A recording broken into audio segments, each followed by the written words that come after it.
Here we are in Ayodhya.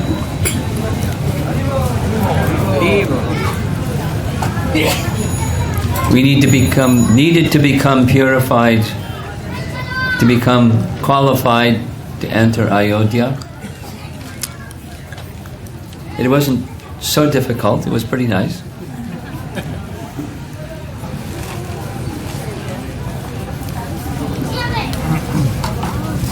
Looking at the river Sarayu, pretty spectacular. I didn't exactly have a picture in my mind of what to expect, but it surpasses my expectation, whatever that was. It's very spectacular. It's very wide. Of course, who knows what it was during the time of Lord Ramachandra, how wide and so forth. On the first morning, that during our yatra, we saw some photograph of an image of the river Sarayu that was more habited than this area, but sacred river. Along the banks of the river Sarayu, Lord Ramachandra would regularly come with his associates.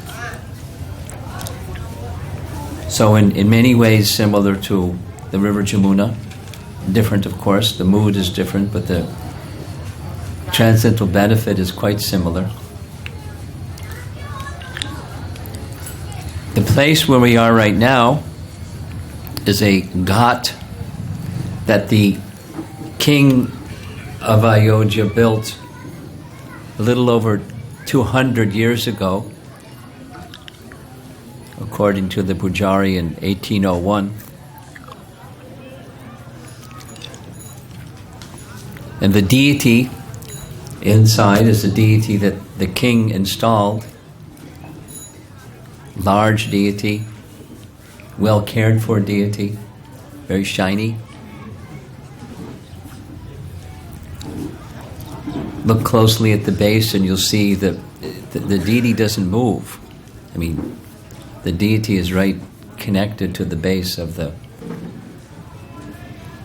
where the deity is standing. And this was his palace. And the ghat is called Guptar Ghat, and it's said to be the place where Lord Ramachandra, along with his associates, according to the Uttara Kanda portion of Valmiki Ramayana, where he and his associates entered into the river and departed this world. So the Sitaram, Lakshman, Hanuman deities are here. Just as before the parking area, we passed a place that was a the Shringadev deity. And there's some other shrines in the area.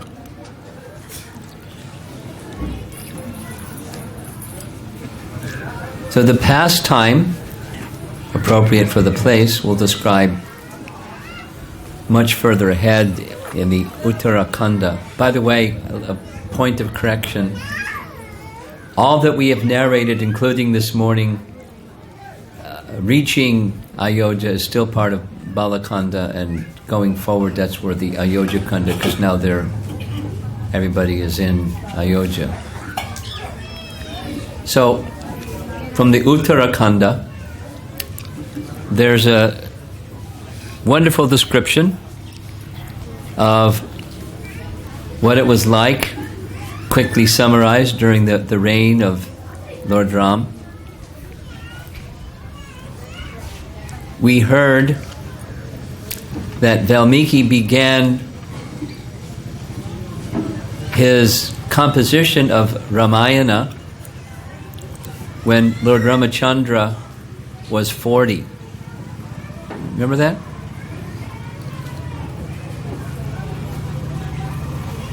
Sita had already come, but the sons, Lava and Kusha, had not been born yet.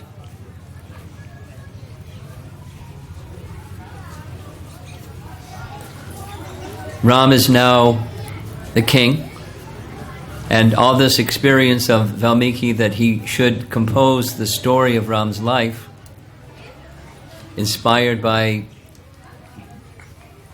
Lord Vishnu, and who inspired Lord Brahma, who inspired Narada, who inspired Valmiki. So some years passed before Lava and Kusha were of age to be trained. So some number of years passed, but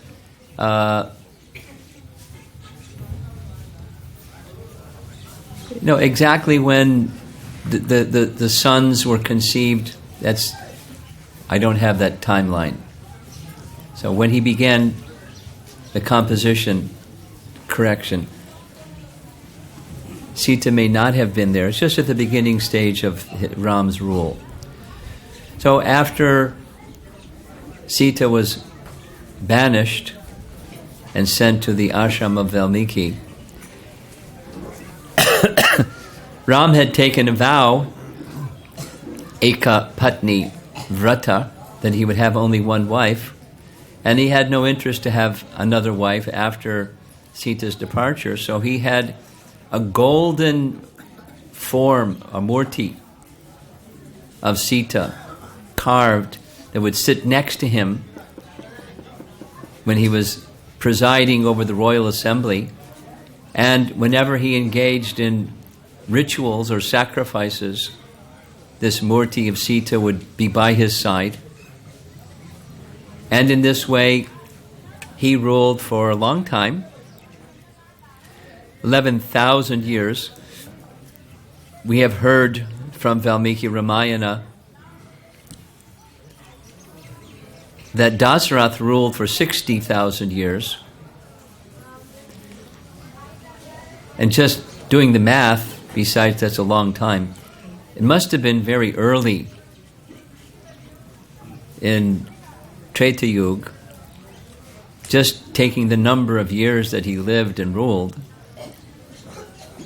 And Ram's rule was for 11,000 years, and it is said in this Uttarakhanda section that during that period of time he engaged in 10,000 sacrifices, almost one a year, almost every year, time for an Ashwamedha Yajna. And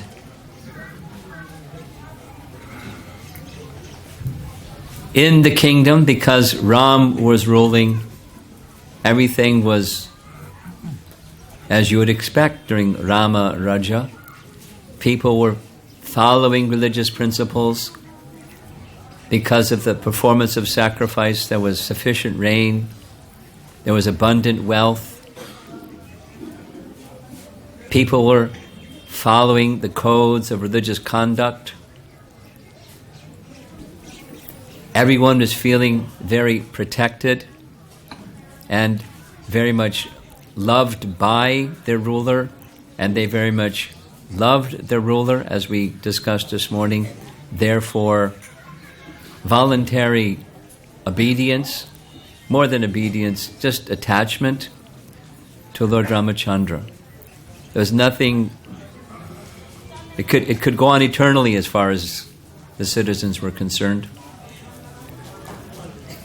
Then Uttarakhanda describes one day a very curious looking mendicant Brahmin sadhu arrived and requested audience with Lord Ram. Ram respected the Brahmana, offered him proper courtesy when being visited by a Brahmana, and the Brahmana informed him that he was a messenger of Lord Brahma. And the message that had to be delivered had to be done in private, and he wanted a promise from Ram, and of course Ram keeps his promises, a promise from Ram that no one would interrupt them, and if someone interrupted them, Ram would kill them. Ram agreed. Omniscient Ram agreed. So in private, the Brahmana emissary from Lord Brahma informed him, I am death personified. And Lord Brahma, who was amongst those who requested you to appear in this world, he knows that you are Lord Vishnu. He knows that you are supreme. And he also knows that according to your own plan, time has come for your departure from this world. You fulfilled the commitment that you made to Brahma and the demigods. You have fulfilled and satisfied all your desires to give protection to the citizens and well-being to all, not just human beings, but all beings within your kingdom. You are celebrated everywhere in the universe, and the time has come for your departure. Soon. This is the message that I've brought from Lord Brahma. And you may recall, we'll repeat this again, but Lord Brahma made a similar personal presentation, not through the Lord of Death, or the Death personified. He also spoke to Krishna and said, nice job, you can return to the spiritual world now, at your desire. But this was a little more explicit. So Ram smiled and said, yes, I know that the time has come. I'm very happy to receive your message. You can kindly inform Lord Brahma that very soon I will conclude my pastimes and return to the spiritual Ayodhya.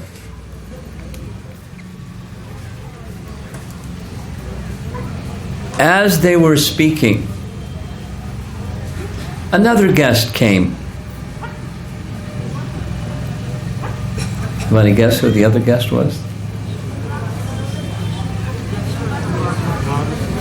Not Ravan, he's gone. Not Narada. Durvasa Muni. Durvasa Muni arrived and requested audience with Ram. So he was brought to the door where Lakshmana was told to guard the door and don't let anybody in, because I've given a promise to this Brahmana, don't let anybody in.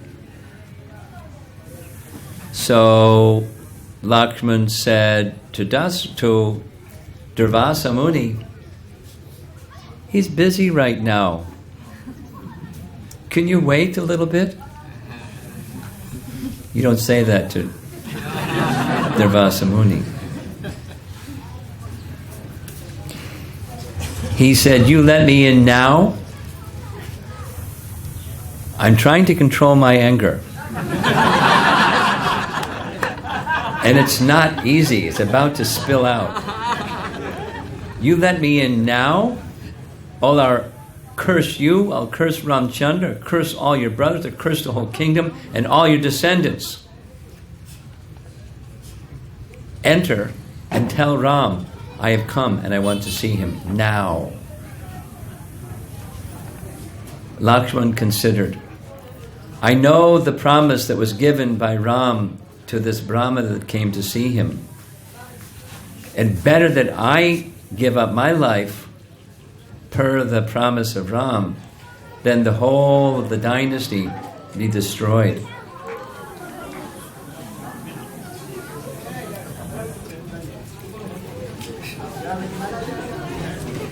You have some fruits? Anyone has some fruits?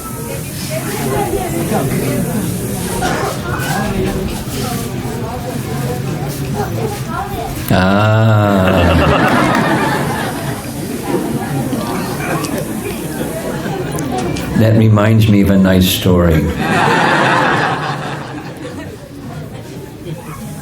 I'll tell the story another time. I don't want to get distracted.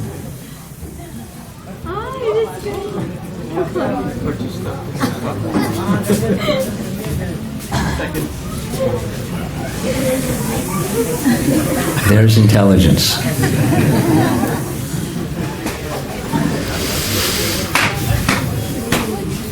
So,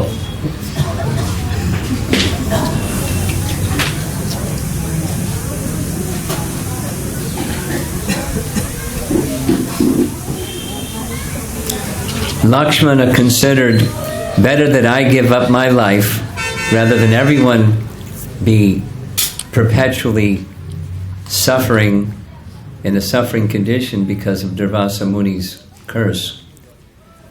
So he interrupted. He went inside and told Ram that Durvasa Muni has come and he's very angry and he's insisting on your audience now. And so he said, bring him in immediately, at once. And Durvasa Muni came before Lord Ram and death personified and told the reason of his visit. He said, I've been undergoing austerities and I've been under a fast for 1,000 years and I'm hungry. I want you to prepare some cooked food and take a substantial breaking of my fast. Ram made the arrangements. Durvasa Muni was very satisfied and he went on his way. And so did death personified, went on his way. And then Lakshmana said to Ram, as a great king and a great personality, you always uphold your word. And you've given your word to this Brahmana, death personified, that you will kill whoever it is that interrupts the discussion. Ram, you have to keep your word. And how is it possible for Ram to kill Lakshmana? It's not possible. I can't. But I can't not either. What to do? He called his ministers. That's what he did. And Vishishta said, Ram, I could have foretold you that this was about to happen. The time has come for your departure. And so you're obliged to keep your word, and Lakshman has to go. So under the order of Vishishta, Ram accepted. And he called Lakshman and said, according to those who are wise, one who is banished and one who is killed is the same. So I hereby banish you. And Lakshmana accepted. This is the right thing to do. Time waits for no man. And here we are. And all of our activities are also bound by time. Of course, they're transcendental forms of the Lord, but he spoke in that way, as if they're human like the rest of us. And he came to the shore of the river Sarayu with a vow of fasting until death. He entered into a deep state of meditation, and celestial beings descended, invited him onto their vimana, and carried him away, according to Valmiki Ramayana, to the heavenly realm. But we know he went to the spiritual realm. News of this then went to Ram. And Ram was too disturbed, because as Lakshmana was so totally dedicated to him, Ram was totally dedicated to Lakshman. And in fact, he said as much to Lakshman, how could I rule the kingdom without any one of my brothers? I would rather be wherever my brothers are and not have a kingdom. So Ram decided, I shall leave also. And then he spoke to Bharata.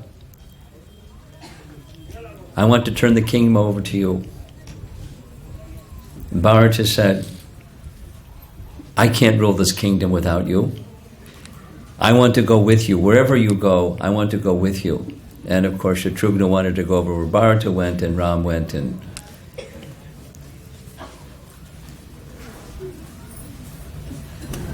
Vashishta said, Bharata's right. You as brothers are inseparable. You should all go together. But there's a problem. And that is, the citizens will want to go with you. They won't be able to bear being without you. So Ram said what to do. Said, you have to allow them to go with you. Ram accepted, so be it. He called his two sons, Lava and Kusha. He crowned them as the successor king. He told them, one of you should go to the north, and one of you should go to the south of the kingdom and establish your own capital. You take all the wealth and all the resources that you need, all the soldiers, all the ministers, everything that you need, and you establish kingdoms in the north and in the south. They were reluctant, more than reluctant. They were feeling pain of separation from Ram, but he ordered them, you have to carry on the protection of the citizens. This is the duty of a king. As my sons, this is my instruction. So on the instruction of Ram, with great difficulty, they accepted. And Kusha went in the northerly direction and established the kingdom of Kushavati. Lava went in the southerly direction and established the kingdom of Shravasti. And after that, Ram prepared to leave. He dressed himself in white clothing, shed royal attire, and prepared to depart Ayodhya. As before, when he went into exile for 14 years, a special chariot was prepared for him. He mounted the chariot along with his two brothers, and Valmiki Ramayana says that those who had vision could see that on either side, Bhu and Lakshmi were there. Ahead of him were the personified power of resolution or vrata. Around him were all of Rama's weapons. He had been given so many weapons by Vishwamitra Muni. Personified, they all came, because they're all attached to him. Behind him were the personified Vedas, the personified Om, the personified Gayatri, and of course the Brahmanas. And following the Brahmanas were the ministers, and following the ministers were the ladies, and following the ladies were all the citizens, and following all the citizens were all the animals and birds and everything moving. As Ram left, headed for the river Sarayu, as he was moving, there were 5 persons who Ram spoke to and requested them to remain behind. One of them was Hanuman. He said to Hanuman, you've already taken the vow that you will remain and sing and chant my glories. So you please do that. And Hanuman, with resolve, being given an instruction from Ram, he's ready to carry out Ram's instruction like anything, whatever it is. And I will say, as long as the glories of Ram are heard amongst mankind, we find in the 5th canto, Srimad Bhagavatam, the place, or at least one of the places where Hanuman resides, Kim Purusha Varsha, and he's continuously singing with other associates the glories of Lord Ram.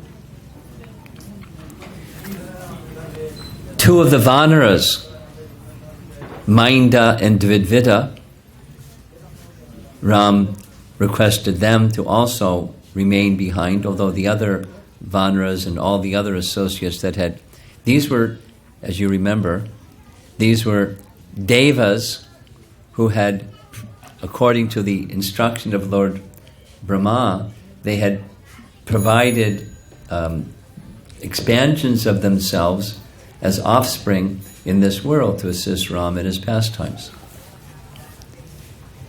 Not in form, but in principle, very similar to what Krishna instructed Brahma, to have the demigods take birth on earth first.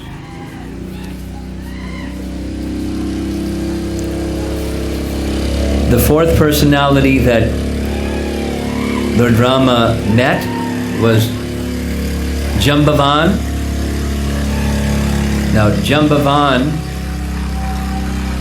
is one of the oldest beings in creation. He was created directly by Lord Brahma at the very beginning of creation. It's a detailed description of Jambavan witnessed Lord Vishnu's killing of Kaitava and Madhu. Jambavan was later present during Ram's pastimes. Jambavan was later present during Krishna's pastimes. He's one of these Chiranjivas, and lives for a very long time. So Jambavan, you stay behind. And then the 5th person that Ram spoke to was Vibhishan. Vibhishan, one of Ravana's brothers, the youngest of the 4 children, had great love and affection for Ram. He knew that Ram was going to leave, so he came to see him. Ram told him, you return to Lanka and rule your citizens there. Engage in worship of the form of Lord Jagannath, said Valmiki Ramayana, because Jagannath is the presiding deities of Ikshvaku. Now, it doesn't necessarily mean the same form of Jagannath that we find in Puri, but the Lord of the universe, that's the meaning, the presiding deity of the Ikshvakus. Always remember Vishnu, worship the form of Vishnu, give protection to your citizens, perform the duties of the king.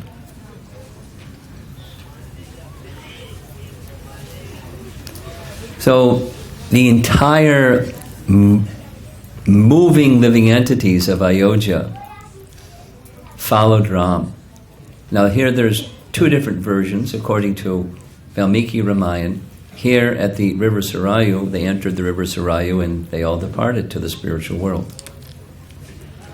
In the Adhyatma Ramayana, slightly different version, but same principle, he walked along the side of the river Sarayu towards where the river Sarayu and the Ganges join one another. He followed the path of the river Ganges to the source of the river Ganges, to the base of the mountain from which the river Ganges descends. There waiting for them were celestial vimanas or Vaikuntha vimanas, ready to take them all back to the spiritual world. Must have been a big airport. The whole city of Ayodhya, or big planes or something mystical, they could expand in size or something.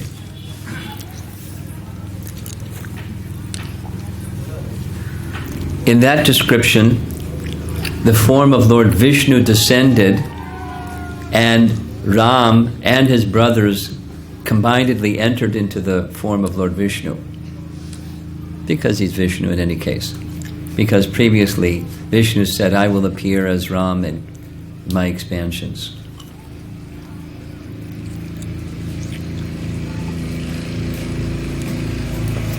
In one sense, the whole city of Ayodhya went to Ayodhya.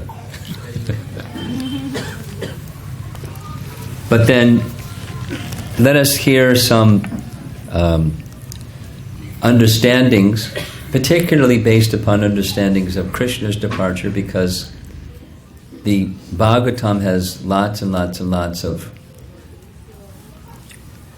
commentary from various acharyas on Krishna's departure, and the principles of Krishna's departure very much can be applied to Ramchandra's departure. So I have 7 different items to cover, and we'll conclude.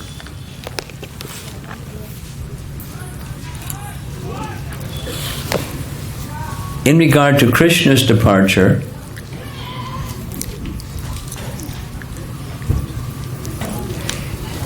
Krishna didn't depart the same way that Ram departed, and our acharyas, specifically Jiva Goswami, explains this way.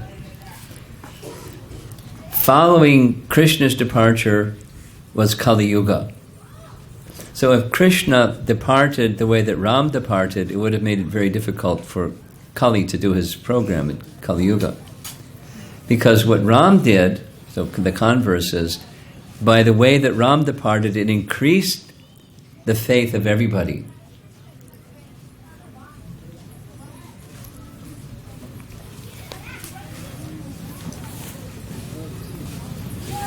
The favorable devotees at the time of Ram's departure became fixed in prema bhakti.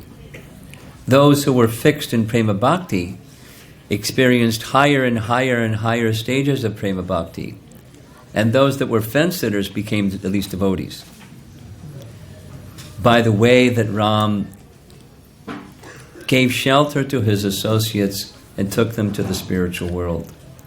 Now, had Krishna done the same, it would have made it very difficult for Kali to do what Kali had to do, and so he did it in a different way. He sent the demigods this way, and he sent his eternal associates that way. Then separately he departed. Ram did it wholesale.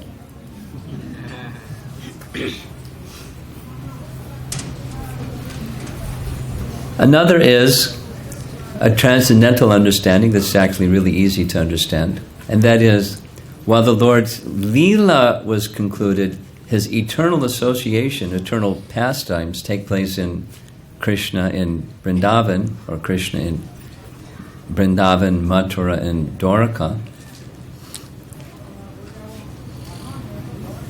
And similarly, Ayodhya is the eternal abode of Lord Ramachandra, although the city was built by Vaivasvata Manu. The Dham isn't created or destroyed because somebody builds a city or the city disappears. So Ram departed, but actually his visible pastimes were terminated and his eternal pastimes carry on. We heard that from Sandilya Rishi when he was describing to Vajranath about why he didn't see anybody around anymore. Then there's another, all related, that's Madhvacharya speaks about the pastimes of Krishna and Nrsimha, which applies also to Ram, making reference from the Tantra Bhagavat, contrasting the Lord's departure and the demigods' departure. When the demigods depart, they commonly situate themselves in a type of trance, Agneya Samadhi, something quite similar to what Dhritarashtra did. He got himself in a trance of meditation, and his body just ignited from that intense meditation, and he ascended to a higher realm. So the demigods, according to Madhvacharya, that's what they do, but the Supreme Lord doesn't do that. He doesn't need a trance of meditation and to burn his body and then go where he wants to go. Similarly, Sridhar Swami speaks not about the demigods, but yogis who can leave their body at will. They follow a similar process, this Agneya Dhyan, trance of meditation. They just sit in a trance of meditation, their body bursts into fire, and they go where they want to go. Because the connection to the soul, to the body, is gone when the body's gone. The soul can go on to wherever their mind is fixed. And similarly, Jiva Goswami describes that the Lord's form is Sva Bimbam. Swam Bimbam. So in the eyes of the world, he disappeared. But what that means is his manifest pastime disappeared, but he didn't disappear. He quotes a verse from Canto 1, Chapter 15. Bhagavan imam mahim jahau sva tantva. Krishna left the earthly planet in his self-same form. He didn't need to leave his form. He didn't need to have it burned by fire. He just went into his own form. So that's what Ram did. And different but similar, Jiva Goswami speaks like this from 11th Canto, Chapter 31, following the line of Sridhar Swami's commentary. He quotes Sridhar Swami saying about that verse, Adhagdva Dhamma Vishat. That is, Krishna left this material world in his spiritual form. He didn't change his body. And the same is true for his associates. His associates appeared, but their bodies were, we can say at least, spiritualized. So when they left, they also left in their spiritual body. Now, this is a Bhagavad conception, which is different than Mahabharata conception. But in the Bhagavad conception, the Pandavas, they went to where Krishna was in their self-same body. Because they're eternal associates and their bodies are fully spiritualized, and Brihat Bhagavatamrita confirms the same. Without the detail, but the same idea. According to that mood of love that the worshippers of the Supreme Lord have, they maintain that form in Vaikuntha. So now, that was pretty surprising, because normally we hear, and then therefore we think of, the residents of Vaikuntha all having forms like Narayana. Four-arm form, symbols of Vishnu. The only difference is the mark of Srivatsa and the Kaustubha gem, and that's how you tell the difference. And otherwise, everyone looks the same. Because when Gopakumar was at the gates of Vaikuntha, he saw so many people coming into Vaikuntha saying, that's Narayan. They said, no. We may look and have forms like Narayan, but he's the Supreme, not us. Then another, more splendorous, no, you must be Narayan. No. But then he started seeing others that looked very different, and they were residents of Vaikuntha. And the residents of Vaikuntha, they see that form of the Lord as they have love for him. He shows that form as they have love for him. So it's a loving place where as one loves and sees the beloved, forms are, spiritual forms are manifest, but variegatedly. Very sublime conception, very natural conception at the same time. A place of love is where lover and beloved, they see each other as they see each other and have love for one another and have the desire to serve one another.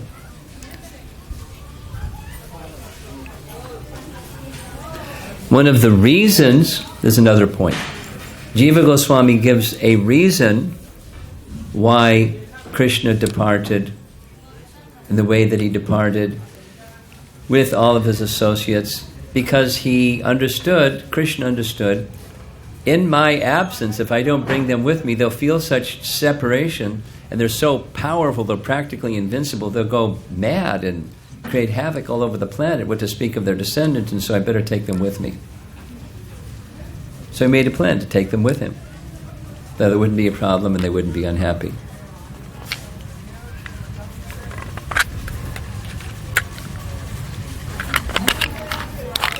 And finally,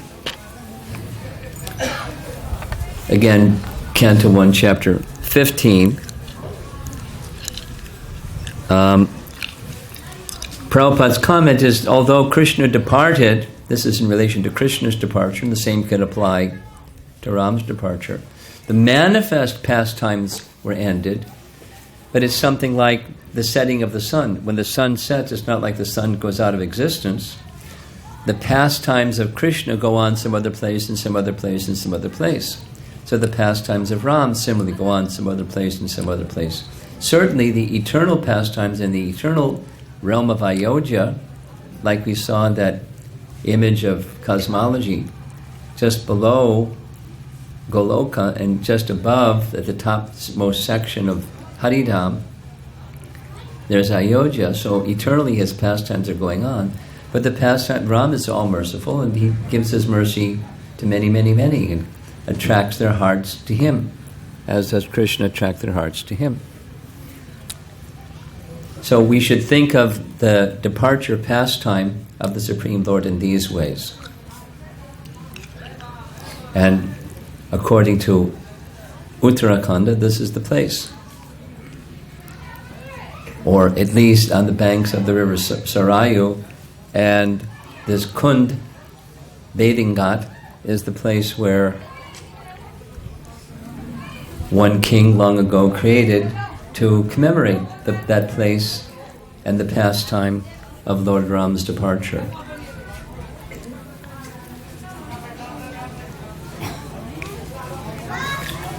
So we're next going to go to the place where Bharat resided, Nandigram. He didn't reside in Ayodhya, he resided a half an hour bus ride away. And if you move quickly, it might take less than a half an hour. But I think it'll take a half an hour. And we're going to visit that place and hear some of the glories of Bharat, because he's very special personality in the whole of Ramayana. And then when we go to Chitrakoot, we'll hear about him again. It'll be the third time we've heard about him, and we're going to hear about him, we're going to hear about him. He's a very important personality. He has his own place. And that's where we're going next. The place where Bharat ruled Ayodhya for 14 years. Shri Ramachandra ki jai. Srila Prabhupada ki jai. Gaur Premanandi